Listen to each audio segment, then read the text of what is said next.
To bring so much joy to the people of Spain is the best feeling in the world. ചരിത്രം ചിലപ്പോൾ അങ്ങനെയാണ്, ആവർത്തനമാകും, പക്ഷേ അത് വിരസമാവില്ല. സ്പാനിഷുകാർ ആ വിരസതയില്ലാത്ത ആവർത്തനത്തിനുള്ള തയ്യാറെടുപ്പിലാണ്. ഒരുപക്ഷെ ഇന്ന് ജയിച്ചാൽ കാത്തിരിക്കുന്നത് സെക്കൻഡ് സ്റ്റാറാണ്. ഇടനെഞ്ചു ചേർത്ത് ആ നക്ഷത്രത്തിളക്കം സ്പാനിഷുകാരെ വീണ്ടും ഉന്മാദത്തിലാക്കും. അവർ ആനന്ദ നൃത്തമാടും. കാളപ്പോരിൻ്റെ നാട് ആധുനിക ഫുട്ബോളിൻ്റെ തറവാടായി മുദ്ര കുത്തപ്പെടും. അവിടേക്കിനി ചെറിയ ദൂരം മാത്രമാണുള്ളത്. നമുക്ക് ഒരിക്കൽ കൂടി ആഫ്രിക്കൻ ഭൂഖണ്ഡത്തിലേക്ക് പോകാം. ആ ലോകകപ്പിലെ ഓർമ്മകളിൽ വുവുസേലയുടെ കാതടിപ്പിക്കുന്ന ശബ്ദം ചെവിയിൽ മുഴങ്ങും. ചുറ്റും ആർത്തിരമ്പുന്ന ജനക്കൂട്ടം തിളച്ചുമറിയും. ജബുലാനി പന്തിലേക്ക് ലക്ഷോപലക്ഷം മനുഷ്യരുടെ ദൃഷ്ടിയുണ്ടാകും.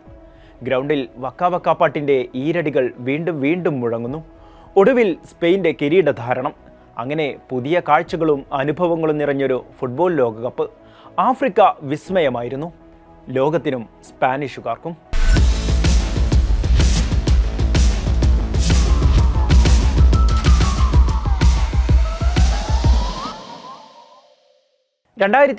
ജൂൺ 16 ദക്ഷിണാഫ്രിക്കയിലെ കിഴക്കൻ തീരനഗരമായ ഡർബനിലെ ഒരു വൈകുന്നേരം.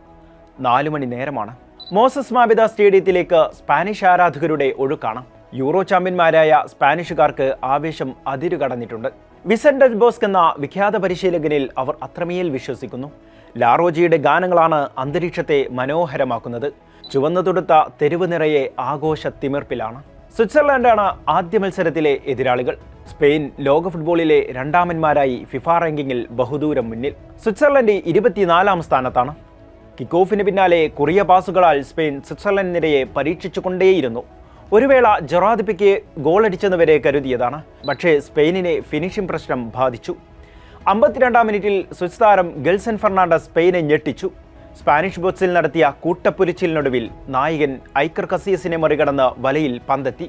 യൂറോ ചാമ്പ്യന്മാർക്ക് ഞെട്ടലുണ്ടാക്കിയ ഗോളായിരുന്നു അത്. പിന്നാലെ തിരിച്ചടിക്കാൻ ഒരുങ്ങിയിറങ്ങുകയായിരുന്നു സ്പെയിൻ. സാബി അലോൺസോയുടെ കിക്ക് ബാറിൽ തട്ടിത്തെറിച്ചു. സ്പെയിന് നിരാശ. കളി അവസാനിക്കാൻ നേരത്ത് എറൻ ഡർഗിയോസ്കിന് ഒറ്റയാൻ മുന്നേറ്റം സ്പാനിഷ് പ്രതിരോധത്തെയും ഗോൾ കീപ്പർ ഐക്കർ കസിയസിനെയും ഭേദിച്ചെങ്കിലും പോസ്റ്റിൽ തട്ടിത്തെറിച്ചു. 2ാം ഗോളാണ് അവിടെ സ്വിസിന് നഷ്ടമായത്. മത്സരശേഷം സ്വിറ്റ്സർലൻഡിനെ ജർമ്മൻകാരനായ കോച്ച് ഒട്ടമർ ഹിറ്റ്സ്മെൽഫീൽഡിനെ സ്പാനിഷ് കോച്ച് വിസൻ ഡെൽ ബോസ്കെ അഭിനന്ദിക്കുന്നത് കാണാമായിരുന്നു. തങ്ങളുടെ ടിക്കി ടാക്കപ്പുറം മത്സരത്തിൽ ജയിച്ചു കയറിയ ടീമിനുള്ള ആദരമായിരുന്നു അത്. ആ തോൽവി പക്ഷേ സ്പെയിൻ്റെ കിരീടത്തിലേക്കുള്ള യാത്രയുടെ തുടക്കമായിരുന്നുവെന്ന് ലോകം മനസ്സിലാക്കിയില്ല. 5 ദിവസത്തിന് ശേഷം ജോഹനാസ്ബർഗിലെ എലിസ് പാർക്ക് സ്റ്റേഡിയം. രാത്രി 8:30 ആയിട്ടുണ്ട്. സെൻട്രൽ അമേരിക്കൻ രാജ്യമായ ഹോണ്ടുറസാണ് സ്പെയിന് എതിരാളി. സ്വിറ്റ്സർലൻഡ് നൽകിയ പാഠം സ്പെയിൻ്റെ മുന്നിലുണ്ട്. ഐക്കർ കസിയസിന്റെ നായിക മികവിൽ സ്പാനിഷുകാർ കളം പിടിക്കാനിറങ്ങി. ഇത്തവണ ഡേവിഡ് വി എന്ന സെൻട്രൽ ഫോർവേഡായിരുന്നു അവരുടെ വജ്രായുധം. സാവിയും സെർജിയോ റാമോസും സെസ്ക് ഫാബ്രിഗാസും യുവാൻ മാറ്റിയും എല്ലാം കളിമെനഞ്ഞ രാത്രി. സ്പെയിൻ 2 ഗോളിന് അന്ന് ആ മത്സരം ജയിച്ചു. അതൊരു തിരിച്ചുവരവിൻ്റെ പ്രഖ്യാപനമായിരുന്നു. ഇരട്ട ഗോളടിച്ചത് ഡേവിഡ് വിയയാണ്. 17-ാം മിനിറ്റിലും 51-ാം മിനിറ്റിലുമായിരുന്നു ആ ഗോൾ വേട്ട. ഗ്രൂപ്പിലെ അവസാന മത്സരം ചിലിക്കെതിരെയായിരുന്നു. ഹോണ്ടുറാസിനെതിരെ ജയിച്ചതിൻ്റെ ആശ്വാസം സ്പാനിഷുകാരുടെ മുഖത്ത് പ്രതിഫലിക്കുന്നുണ്ട്. അതെ, വിയയും ആന്ത്ര ഇനിയസ്റ്റയും ഗോളടിച്ച മത്സരത്തിൽ ചിലിയെ സ്പെയിൻ തകർത്തുവിട്ടത് 1-2 ഗോളിന്. ഗ്രൂപ്പ് ജേതാക്കളായാണ് സ്പെയിൻ പ്രീ ക്വാർട്ടറിലേക്ക് കടന്നത്. അവിടെ സ്പാനിഷുകാരെ കാത്തിരുന്നത് പോർച്ചുഗലാണ്. അയൽക്കാരും ചിരവൈരികളുമാണവർ. ക്രിസ്ത്യാനോ റൊണാൾഡോയും പെപ്പയും റിക്കാർഡോ കോസ്റ്റയും ബ്രൂണോ ആൽവസും എല്ലാമുള്ള പോർച്ചുഗലിനെതിരെ സ്പെയിൻ്റെ കയ്യിൽ ഒരു വജ്രായുധമുണ്ടായിരുന്നു, ഡേവിഡ് വിയ. 63-ാം മിനിറ്റിൽ വിയയുടെ ഒറ്റ ഗോളിൽ സ്പാനിഷുകാർ അയൽപ്പോര് ജയിച്ചു. പോരാട്ടം അവസാന 16-ന്റെ കടമ്പയും പിന്നിട്ടിരിക്കുന്നു. അവസാന 8-ൽ ലോക ഫുട്ബോളിലെ വമ്പന്മാരിൽ പലരുമുണ്ട്. ബ്രസീലും നെതർലാൻഡ്സും യുറഗ്വായും ഘാനയും അർജന്റീനയും ജർമ്മനിയും പാരഗ്വായും, കൂടെ സ്പെയിനും. ഒരു ജൂലൈ 3-ന് രാത്രി പാരഗ്വായെ സ്പാനിഷുകാർ തോൽപ്പിച്ചപ്പോൾ നിശ്ചിത സമയം അവസാനിക്കാൻ 7 മിനിറ്റ് ശേഷിക്കെ ഗോളടിച്ചത് ഡേവിഡ് വിയ എന്ന പോരാളിയാണ്. അർജന്റീനയെ എതിരില്ലാത്ത 4 ഗോളിന് തോൽപ്പിച്ച ജർമ്മനിയായിരുന്നു സെമിഫൈനലിൽ സ്പെയിൻ്റെ എതിരാളി. മാനുവൽ നോയർ എന്ന വിഖ്യാത ഗോൾ കീപ്പറും ഫിലിപ്പ് ലാം എന്ന ക്യാപ്റ്റനും സാമി ഖദീരയും മെസൂട്ട് ഓസിലും ടോണി ക്രൂസും തോമസ് മുള്ളറും. അങ്ങനെ വമ്പന്മാരുടെ ജർമ്മൻ ടാങ്ക് കരുത്തുറ്റതാണ്. പക്ഷേ ചുരുണ്ട മുടികളാൽ ഗ്രൗണ്ടിൽ പറന്നു കളിക്കുന്ന പുയോളിൻ്റെ ഒറ്റ ഗോളില്ലെന്ന ജർമ്മനിയെ തകർത്ത് സ്പെയിൻ ഫൈനലിൽ.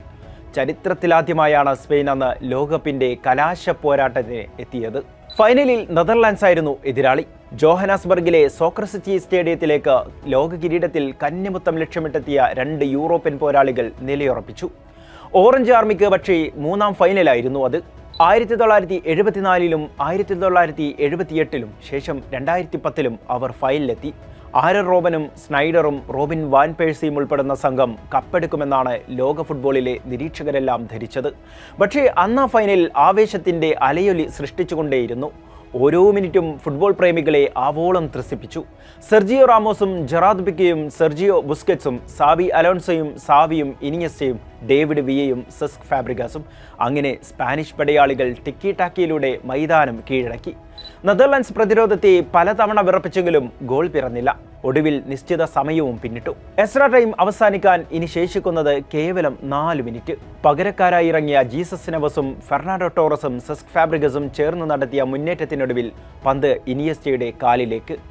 ഡച്ച് പ്രതിരോധത്തെ നിഷ്പ്രഭരാക്കി ഇനിയസ്റ്റ ജബുലാനി പന്തിനെ വലം കാലുകൊണ്ട് പോസ്റ്റിലേക്ക് തൊടുത്തുവിട്ടു. സ്പാനിഷുകാർ ആനന്ദ നൃത്തത്തിൽ ആറാടി. ഇംഗ്ലീഷുകാരൻ റഫറി ഹവാർഡ് വെബ് ഫൈനൽ വിസിലൂതി. 3ാം ഫൈനലിലും തോറ്റ നിരാശയിലായിരുന്നു നെതർലാൻഡ്സ്. ലോക ജേതാക്കളായ സ്പാനിഷ് സംഘത്തിന് ഫിഫ പ്രസിഡന്റ് സെപ്പ് ബ്ലാറ്ററും ദക്ഷിണാഫ്രിക്കൻ പ്രസിഡന്റ് ജേക്കബ് സുമയും ചേർന്ന് കിരീടം സമ്മാനിക്കുമ്പോൾ ഗ്യാലറി ആനന്ദ കണ്ണീരിൽ മുഖരിതമാണ്. കാത്തു കിട്ടിയ നിധിയെ ആവോളം ലാളിച്ച് സ്പാനിഷ് താരങ്ങൾ ആരാധകർക്ക് നന്ദി ചൊല്ലി. ഫുട്ബോളിൽ സ്പാനിഷുകാരുടെ 1ാം വിപ്ലവം അവിടെയായിരുന്നു. സ്വന്തം ഭൂഖണ്ഡത്തിന് പുറത്ത് ഒരു യൂറോപ്യൻ രാജ്യം ആദ്യമായി കിരീടം നേടിയത് അന്നാണ്. ലാറ്റിൻ അമേരിക്കക്കാർ അടക്കി വാണിരുന്ന നേട്ടത്തെയാണ് സ്പെയിൻ തിരുത്തി എഴുതിയത്. ലോകകപ്പിലെ ആദ്യ മത്സരം തോറ്റതിനു ശേഷം കിരീടം നേടുന്ന പ്രഥമ ടീമായും 1978 ശേഷം ഗ്രൂപ്പ് ഘട്ടത്തിൽ ഒരു കളി തോറ്റതിനു ശേഷം ലോകകപ്പ് നേടുന്ന ആദ്യ ടീമായും സ്പെയിൻ ചരിത്രമെഴുതി. ഒരു ലോകകപ്പ് ജേതാവ് നേടുന്ന ഏറ്റവും കുറഞ്ഞ ഗോൾ സ്കോർ സ്പെയിൻ്റേതാണ്.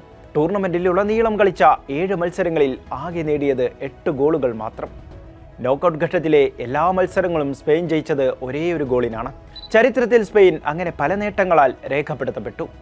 ടീം ഗെയിമിൻ്റെ ഉത്തമോദാഹരണം കൂടിയായിരുന്നു സ്പെയിൻ്റെ ജയം. ഒന്നിച്ചു നിന്നാൽ ലോകം കീഴടക്കാനാകുമെന്ന പ്രഖ്യാപനം കൂടിയായിരുന്നു അത്. ഒടുവിൽ ഡെൽബോസ്കെ പറഞ്ഞതും അതായിരുന്നു. We have a group of fantastic players who have shown they know how to play together and be a team. സ്പാനിഷുകാരുടെ 2ാം വിപ്ലവത്തിന് സമയമായിരിക്കുന്നു. ലാറ്റിൻ അമേരിക്കയിലെ ലോക ചാമ്പ്യന്മാരെ കീഴടക്കിയാൽ 2ാം അധ്യായം പിറക്കുമെന്നുറപ്പ്. കാത്തിരിപ്പാണ് ന്യൂയോർക്കിലെ മെറ്റ്ലൈഫ് സ്റ്റേഡിയത്തിലെ ഫൈനൽ വിസിലിനു വേണ്ടി.